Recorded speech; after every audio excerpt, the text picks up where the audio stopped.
इतिहास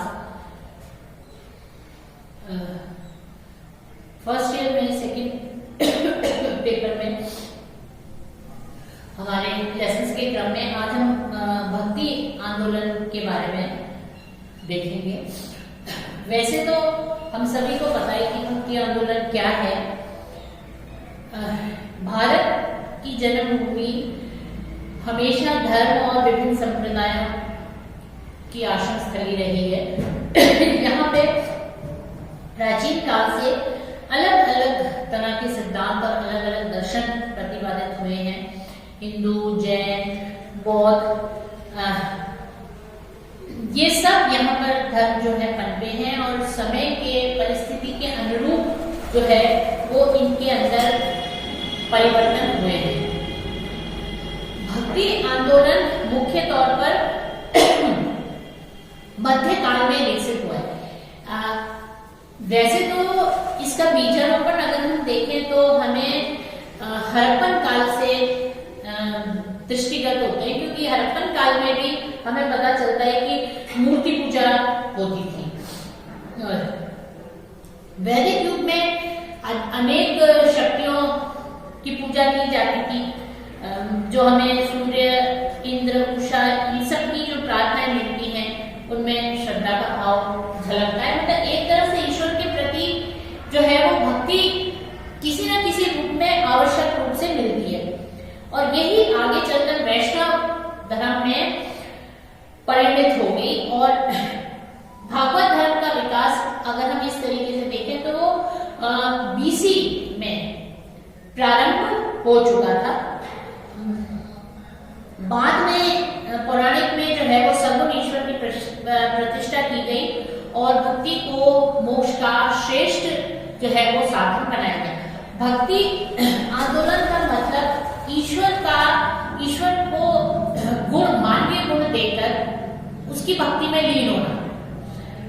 एक जिसको कहना चाहिए निराकार और ओमनीशिएंट, ओमनी प्रेजेंट गॉड जो है वो उसकी बजाय ऐसे ईश्वर की कल्पना की गई जो साकार, जिसका मूर्त रूप है जो साकार है, जिसको कि भक्त जो है वो अपने आप को उसके साथ जोड़ सकता है। ये जो है मूल में था। और पौराणिक युग में जो भक्ति का प्रचलन शुरू हुआ था वो गुप्त काल के समाप्त होते होते उत्तर भारत में कम दिखाई देने लगा और दक्षिण की ओर जो है ये भक्ति आंदोलन अग्रसर हुआ। और दक्षिण भारत में भक्ति धारा का विकास आलवार और नैनवार संतों ने किया और ये लोग शिक्षित कम थे और साधारण जीवन जो है ये व्यतीत करते थे। और इनमें जो है वो इनकी संख्या गिनना बहुत कठिन है, क्योंकि इनमें बार बार जो है 8 से 9 वर्षों तक इनके बाद जो है वो ये संत जो है अवतरित होते हैं। भक्ति आंदोलन जो है उसका अगर हम उसके कारण देखें तो मध्यकाल में जब इस्लाम भारत आया तो जो आक्रमणकारी इस्लाम के साथ आए उनकी सत्ता भारत में स्थापित हुई, तो जो ऊंचे ऊंचे शासक वर्ग के लोग थे वहां पर जो है सारे ये इस्लाम को मानने वाले स्थापित हुए। तो आम जो हिंदू था वो अपने आप को उपेक्षित महसूस करने लगा, उसके अंदर निराशा का भाव आ गया। और चूंकि वो इस्लाम जो है वो रूलिंग धर्म था तो नेचुरल है कि हिंदू जो है वो अपने आप को उपेक्षित महसूस करने लग गए और अब उनसे जजिया का वसूल किया जाता था। फिर उनकी जान माल वो अपने आप को सुरक्षित महसूस नहीं करते थे और कभी कभी अक्सर जो है वो मंदिरों को तोड़ा जाता था, मूर्तियों को तोड़ा जाता था। तो ये सब देखकर जो है वो हिंदुओं के मन में एक निराशा का भाव हुआ और उन्होंने जो है आतंकित होकर ईश्वर या भगवान को पुकारना शुरू हुआ। और वो ऐसा एक ईश्वर चाहते थे जिससे कि वो अपने आप को आइडेंटिफाई कर सके, उसकी भक्ति में डूब सके।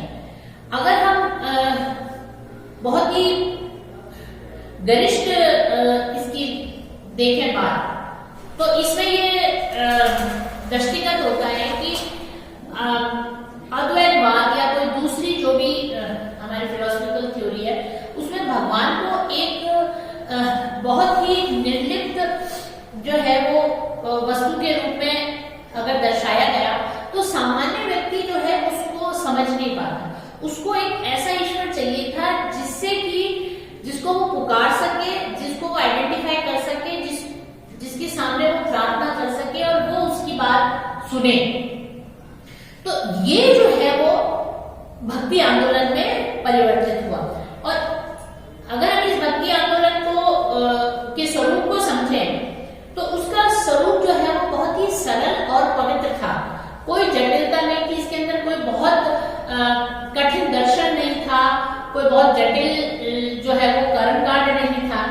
ये स्वरूप जो है सरल और पवित्र था, और उसका कोई धर्म ग्रंथ या पुरोहित नहीं था कि जो है वो ये धर्म को समझना है या भक्ति आंदोलन करना है तो उस पुरोहित की आवश्यकता हो कि किसी और की आवश्यकता हो।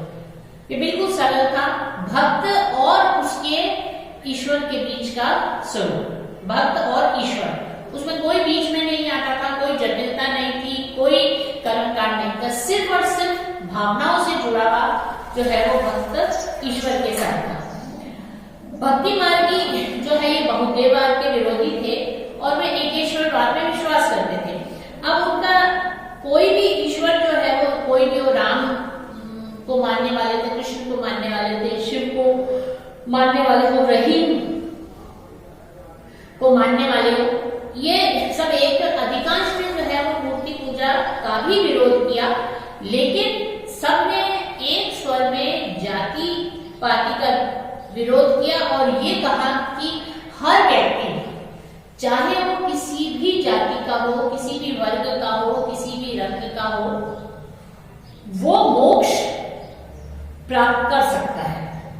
और पूर्ण निष्ठा से, अगर भक्त जो है वो पूर्ण निष्ठा से करता है, त्याग और श्रद्धा के साथ ईश्वर की भक्ति करता है, तो वो आवश्यक रूप से ईश्वर को प्राप्त कर सकता है। ईश्वर किसी विशेष भक्ति संतों का मानना था कि ईश्वर कोई ऐसी विशेष स्थान नहीं है जहां पर ईश्वर निवास करता है कि ये उसका एड्रेस और ईश्वर जो है यहाँ पर निवास करता है। नहीं, ईश्वर जो है वास्तव में मनुष्य के अंतःकरण में निवास करता है, और जब वो अपने अंतःकरण में निवास करता है तो नेचुरल है कि जो है वो उसके जाति पाति का भेद या और किसी तरह का भेद को स्वीकार्य नहीं है, क्योंकि अंतःकरण सबका एक जैसा है, सबके अंदर जो है वो भगवान का वास है। अब इसमें यह था कि मार्गदर्शन के लिए एक सच्चे गुरु की आवश्यकता होती है। जो गुरु जिसने की ईश्वर को प्राप्त किया है, वो दूसरे लोगों को जो है वो राह दिखा सकता है कि ईश्वर जो है उसको भक्ति से कैसे प्राप्त किया जाए। तो ये तो जो है वो भक्ति का स्वरूप था। इसमें जो साधन है भक्ति करना जो है वो भाषा के माध्यम से भजन गाना, गीत और दोहे के सहारे जो है वो लोगों को उपदेश दिए, और उसके सहारे कहा कि किस तरीके से जो है वो ईश्वर सगुण है और अपने भक्तों की सुनते हैं। तो इस तरीके से भक्ति आंदोलन जो है वो विकसित हुआ, और भक्ति आंदोलन का जो है दक्षिण में जो हुआ उसमें आलवार और नयनवार जो है वो संतों का प्रमुख वो माना जाता है। 5वीं से लेकर 9वीं सदी तक, मतलब 5th से लेकर 9th सेंचुरी तक दक्षिण में भक्ति का खूब बोलबाला था, और यह बात आलवार संतों के उससे जो है वो हमें पता चलती है। और वैष्णव भक्तों में शैव भक्तों और नयनवार भक्त हुए, और नयनवार भक्तों के 63 नाम हमें मिलते हैं, और जिनकी प्रतिमा भी दक्षिण में शिव मंदिरों में जो है वो उनको स्थान मिला है। और तिरुमर्दु या पावन पुस्तक है इनकी, जो कि आलवारों के पदों में जो स्थान विष्णु का था, शिव का है। तो इन दोनों प्रकार के भक्तों के पद विश्व भर में सर्वश्रेष्ठ भक्ति साहित्य में स्थान रखते हैं। भक्ति आंदोलन के जो प्रवर्तक संत थे, भक्ति आंदोलन में बहुत सारे संत हुए जिन्होंने की भक्ति आंदोलन के द्वारा जो है वो मार्गदर्शन किया।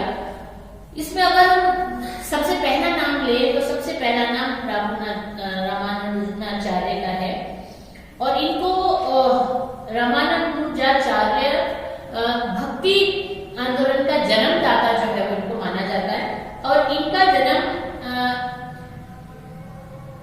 1016 में श्रीरंगम के आचार्य परिवार में हुआ था और इन्हें जो है वेदांत की शिक्षा के लिए भेजा गया था।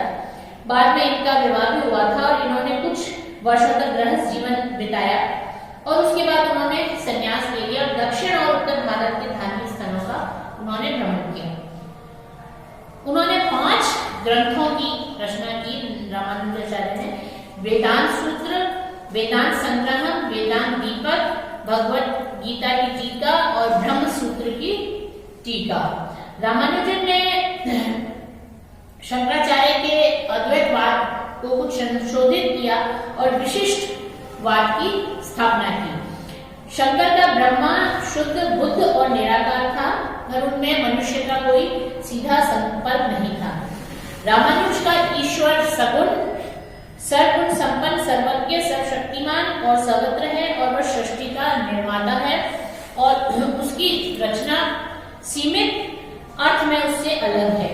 यही द्वैत का आधार, भक्ति के सिद्धांत का आधार है। उन्होंने धार्मिक और आध्यात्मिक संतोष के लिए दूसरा मार्ग ढूंढने की आवश्यकता नहीं थी। जो भक्त थे उसमें न ज्ञान की आवश्यकता थी, न विद्याभ्यास की और न योग साधना की। ईश्वर में पूर्ण विश्वास कर उन्हें पूर्ण आत्मसमर्पण करना ही प्रपत्ति है। धन्यवाद।